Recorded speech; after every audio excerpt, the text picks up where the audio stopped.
kedua atau Mau'izah Hasanah kedua Kiai Haji Muslih dari Madura. Kemudian wonten Kiai Haji Afifuddin, semua yang saya hormati.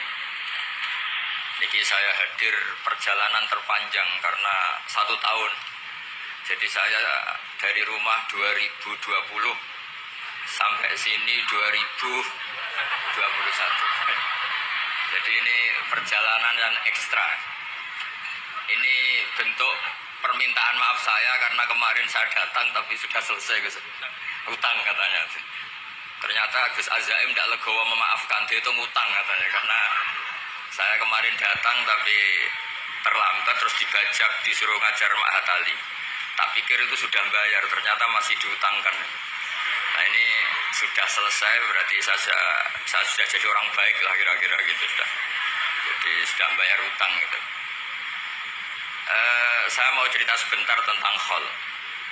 Dulu 84 guru saya Kiai Haji Maimun Zubair, semua mas saya se-Indonesia rawuh ke sini untuk muktamar. Termasuk bapak kandung saya Kiai Haji Nur Salim ikut datang, ikut menyaksikan betapa pondok ini zaman itu masih Ki As'ad jadi tonggak sejarah penting dalam NU, yaitu kembali ke Khittah 26. Kita tahu NU dulu itu ormas, kemudian era Gus Wahid jadi partai politik, era Gus Dur karena saran beberapa kiai, wafi muqaddimihim ada Kiai As'ad, Kiai Ahmad Siddiq dan beberapa kiai kembali lagi ke Khittah 26, yaitu menjadi ormas, organisasi masyarakat yang menaungi, yang mengayomi, yang menganjurkan mazhab ahli sunnah wal jamaah. Tadi Gus Azaim cerita betapa pentingnya para pendiri, para muassis yang diibaratkan sebagaimana pohon. Saya masih ingat Dawe Mbah Mun. Saya nanti cerita mas saya sebentar, terus cerita kitab Al-Ataqoh As-Somadiyah dikarang Said Muhammad, fawaidnya maksudnya. Kalau Islam Arab, ini kata Mbah Mun, kalau Islam Arab itu contohnya kayak pohon kurma, jadi kuat. Dan wajah tasbihnya itu di daunnya tidak jatuh. Tapi kalau Islam Indonesia kata Mbah Mun itu kayak padi, jadi agak doyong-doyong sedikit. Jadi untuk menghadapi angin besar itu pilihannya dua, Anda kekar kayak kurma atau fleksibel kayak padi. Jadi ya doyong-doyong sidik gitu. Ada koruptor sowan, salam templeknya ya diterima gitu. Ada calon bupati cantik ya didukung, pokoknya agak-agak doyong gitu. Tapi baru kayak doyong itu gak bisa roboh karena fleksibel. Jadi kazar in akhraja syatahu, jadi ada dua tamsil. Karena memang menghadapi orang fasik, orang dolim ini kita sebagai ulama itu ya kebingungan. Ini mungkin Ki Afif bisa batul masail ini. Karena pertanyaannya gini, saya berkali-kali digojlok sama bapak saya. Berteman orang fasik hukumnya gimana? Pasti dijawab haram. Tapi kalau pertanyaannya dibalik, membina orang fasik hukumnya gimana? Baik. Dan bisa membina kalau berteman.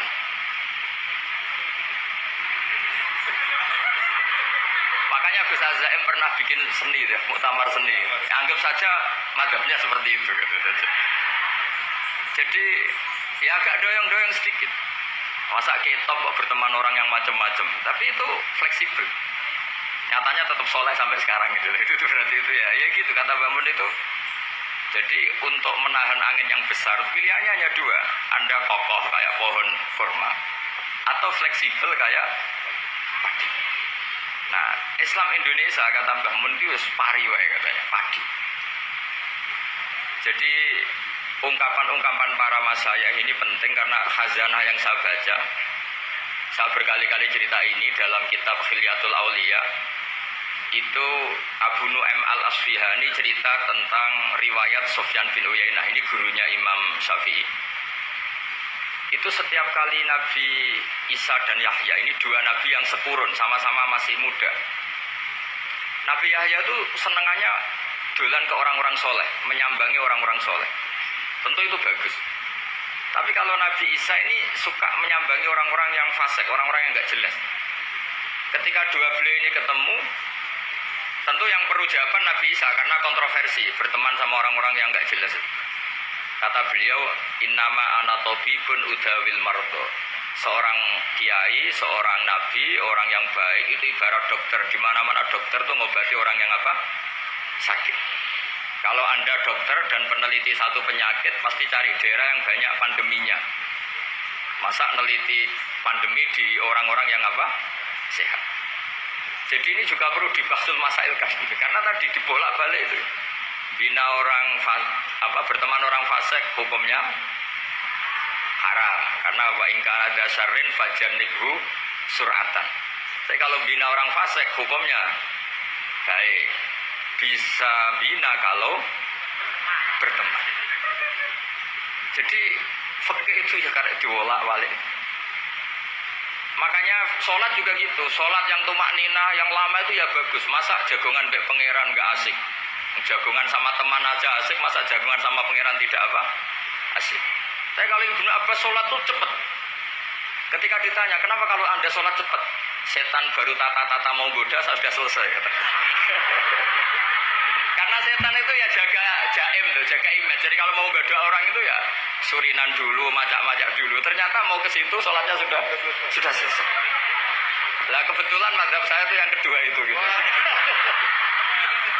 Jadi kalau Gus Azaim itu sholat lama sekali, itu ada mazhab tandingan, yaitu mazhab saya. Itu karena ini sepuh saya, meskipun top beliau tapi sepuh saya.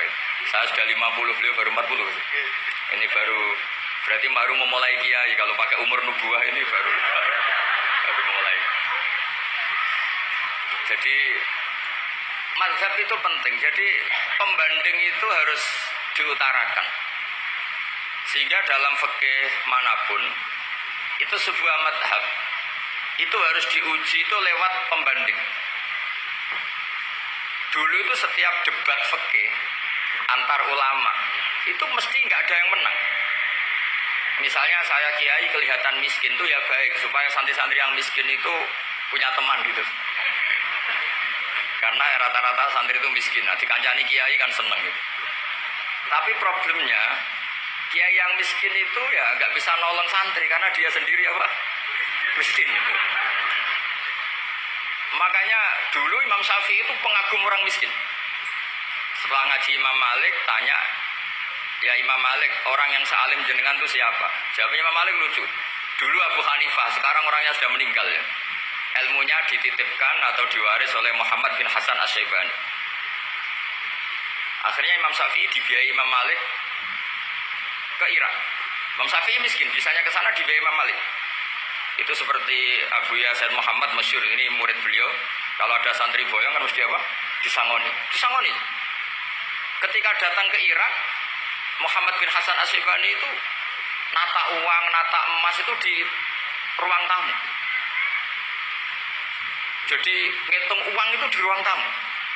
Miliatan. Ini kaget, ini kiai kok kedonyan kata Imam Syafi'i gitu. Tapi apa kata Muhammad bin Hasan Asy-Syaibani? Anda kagum ini, Anda kaget ini. Kalau kamu menyoal orang soleh kaya, ini tak kasihkan orang-orang fasik. Biar dipakai judi, dipakai selingkuh, dipakai maksiat. Jangan. Harta ini harus tetap di orang soleh. Kalau ke orang fasik, bahaya. Berarti kiai boleh kaya? Boleh. Semenjak itu ada gerakan kiai kudu sugih. Ya ada yang kesampean, ada yang enggak gitu aja. Tapi karena kalau pakai logika fikih, harta itu fitnah. Oke, seakan-akan harta itu masalah. Tapi kalau ini dikuasai orang dolim, maka masalah besar. Jika orang-orang soleh ini harus juga menguasai harta. Nah, terus lama-lama dikiaskan kekuasaan. Kalau yang kuasain orang fasik, orang tidak sholat ribet. Akhirnya kiai terus dukung. Ya akhirnya ikut politik tadi. Nak menawa bupatinya kena diatur gitu. Diatur kon sholat, orang yang sesi proposal, maksudnya diatur keng sholat maksudnya. Ini cerita-cerita logika fikih.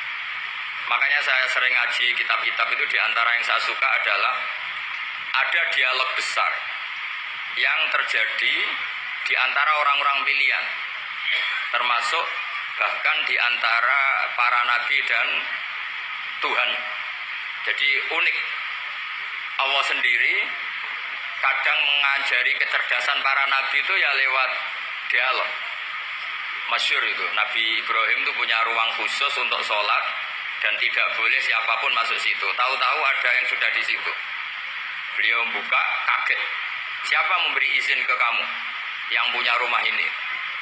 Saya yang punya rumah dan saya tidak memberi izin kamu. Yang memberi izin saya itu yang punya saya, kamu dan rumah ini. Yaitu Allah Ta'ala katanya. Wah berarti kamu malaikat dong? Ya saya malaikat Israel. Disuruh nyabut nyawa kamu kan? Ya agak sopan karena nggak pernah mondok di Salafiyah ke situ namanya malaikat Israel.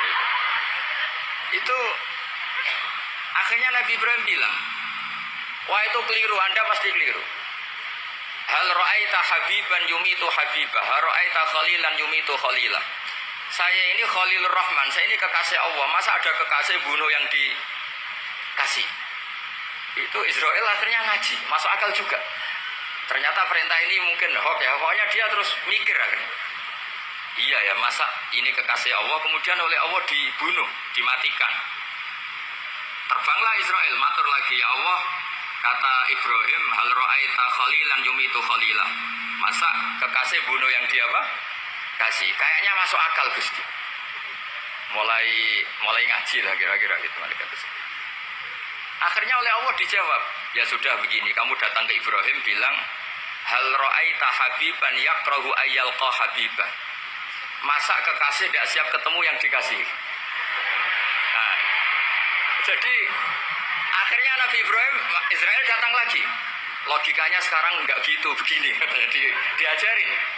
Hal ra'aita habiban yakrahu ayyalqa habibah.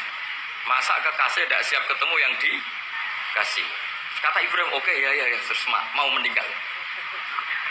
Jadi kalau jenengan cinta betul sama Allah ya harus, ya tidak usah, jangan sekarang tapi.